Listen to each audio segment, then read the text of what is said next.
ଦେବାଶିଷ ସେଠୀ ସ୍ମୃତି committee ଦ୍ୱାରା ଅନ୍ନଦାନ ଶ୍ୱଶୁରଙ୍କର ଷଷ୍ଠ ଶ୍ରାଦ୍ଧ ଦିବସ ଉପଲକ୍ଷେ ଦିବ୍ୟାଙ୍ଗ ପିଲାଙ୍କୁ ଅନ୍ନଦାନ କରିଛନ୍ତି ଦେବାଶିଷ ସେଠୀ ସ୍ମୃତି କମିଟିର ଅଧ୍ୟକ୍ଷା ମିନତୀ ସେଠୀ।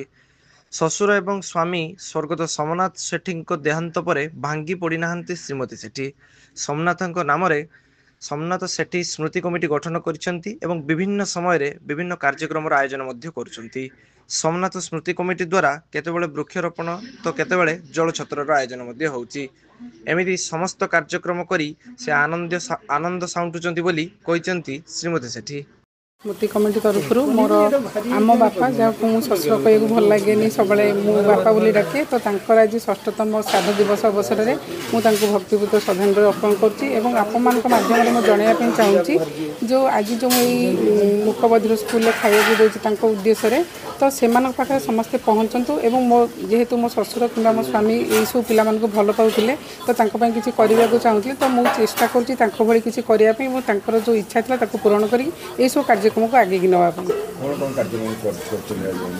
ଆଜି ପିଲାମାନଙ୍କୁ ମୁଁ ଆଜି ପ୍ରାୟ 110-15 ପିଲା ଏଠି ଅଛନ୍ତି, ସେମାନଙ୍କ ପାଇଁ ମୁଁ ମାନେ ଲଞ୍ଚର ବ୍ୟବସ୍ଥା କରିଛି ଏବଂ ସେମାନଙ୍କ ପାଇଁ ମିଠାର ବ୍ୟବସ୍ଥା କରିଛି।